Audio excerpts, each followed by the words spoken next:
നരേന്ദ്രമോദിജി ഇന്നലെ കുറെ മാപ്പായിട്ട് വന്നിട്ടുണ്ട്. ഇന്നലെ എല്ലാരും കണ്ടാണ്. ഒരു 8:30 ആയപ്പോ രാജ്യത്തെ അഭിസംബോധന ചെയ്യുന്നു പ്രധാനമന്ത്രി.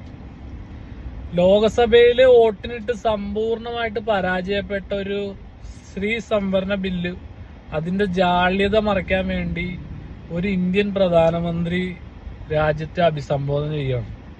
ആദ്യമായിട്ടായിരിക്കും ഒരു രാഷ്ട്രീയ ലക്ഷ്യം വെച്ചുകൊണ്ട് ഒരു ഇന്ത്യൻ പ്രധാനമന്ത്രി രാജ്യത്തെ അഭിസംബോധന ചെയ്യണം.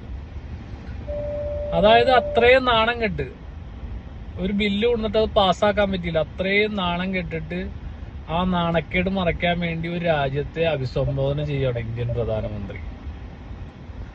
ഈ ഡീലിമിറ്റേഷൻ ബില്ലും വനിതാ സംവരണ ബില്ലും അംഗബലം ഉയർത്താനുള്ള ഇവരുടെ എല്ലാ പരിപാടികളും അടപടലം മൂഞ്ചിപ്പോയി. സത്യത്തിൽ അതാണ് നടന്നത്. ഈ ലോക്സഭ 543 സീറ്റ് എന്നുള്ളത് 853 സീറ്റ് ആയി ഉയർത്താൻ, ഇതിന്റെ പിന്നിലൂടെ അവർ ഉയർത്താൻ ശ്രമിച്ചത്, അത് കയ്യോടെ പ്രതിപക്ഷം അതിനെ വെട്ടി നിർത്തിയെന്ന് തന്നെ പറയാം. ദക്ഷിണേന്ത്യൻ സംസ്ഥാനങ്ങളിൽ പൊതുവെ ജനസംഖ്യ കുറവാണ്. ഉത്തരേന്ത്യൻ സംസ്ഥാനങ്ങളിൽ പൊതുവെ ജനസംഖ്യ കൂടുതലാണ്.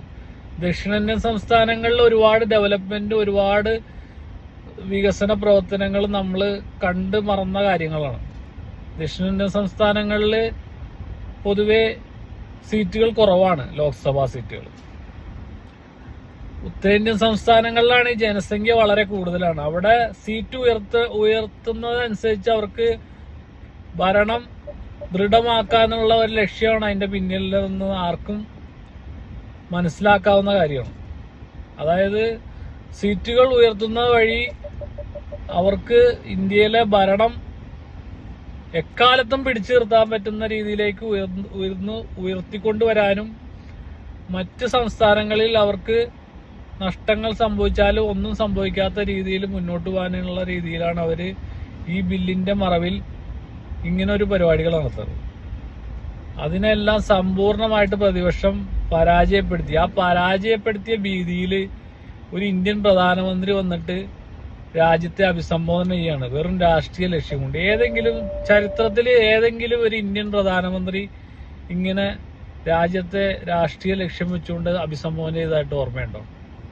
ഇന്നലെ ഒരു ലോഡ് മാപ്പ് എല്ലാ സ്ത്രീകളോടും മാപ്പ് ചോദിക്കുന്നു. കോൺഗ്രസ് സ്ത്രീകളെ ചതിച്ചു, പ്രതിപക്ഷം സ്ത്രീകളെ ചതിച്ചു എന്നൊക്കെ പറഞ്ഞ് പ്രധാനമന്ത്രി ഘോരഘോരം പ്രസംഗിക്കണ്ടായി.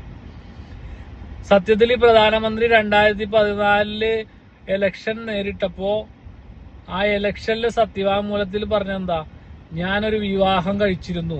ഇത്ര നാളും പ്രധാനമന്ത്രി വിവാഹം കഴിച്ചെന്ന് ആരോടും പറഞ്ഞിട്ടില്ല. പച്ചക്കള്ളാണ് പറഞ്ഞത്.